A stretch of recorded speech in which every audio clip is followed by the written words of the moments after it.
श्रीकांत महापात्र राज्य सभापति आम आदमी पार्टी।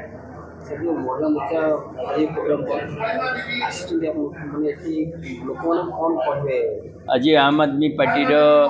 महिला मोर्चार राज्य सम्मेलन होची सारा राज्य आम नेत्री माने समस्ते आसी कार्यकर्ता माने आसी पार्टी रे महिला मोर्चार जो भागीदारी ताको सक्रिय करवा एवं राज्य रे महिला संगठन को मजबूत करने ये आज रणनीति प्रस्तुत हम कारण साधारण जनतार 50 भाग है महिला यदि महिला शक्ति मजबूत न हुए ताहले निश्चित भाव में कौन संगठन आगू को जापरि तेणु आम मैंने संगठन को आगे नापी आज रणनीति प्रस्तुत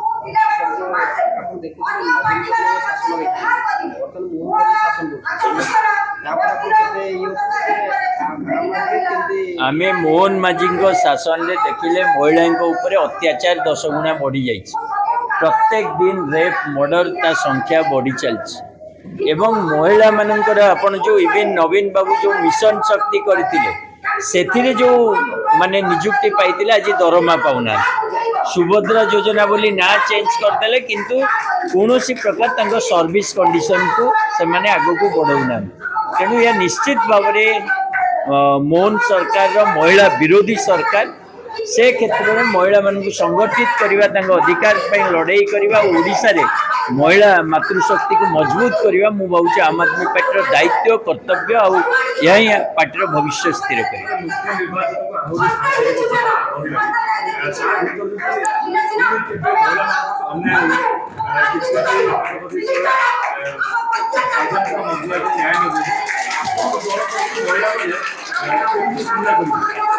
नहीं शुणु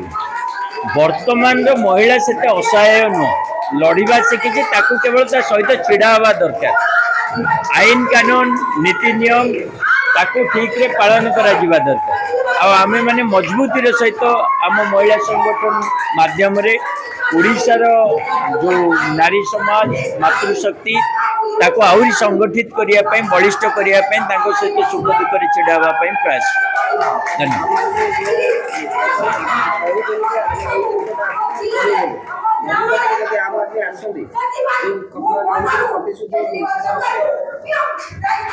नहीं निश्चित भाव में आमे दिल्ली शासन करी पंजाब रे शासन करी देखु जे आम आदमी पार्टी समय माँ मान कौन कौन स्टेप नहीं पारे फ्री बिजुली ठू आरंभ करी माने मुक्त परिवहन व्यवस्था माँ मान बस मार्शल नियुक्ति व्यवस्था सबु प्रकार आम करी तेणु ओडिशा रे माँ मानकर उन्नति आर्थिक स्वावलंबनशीलता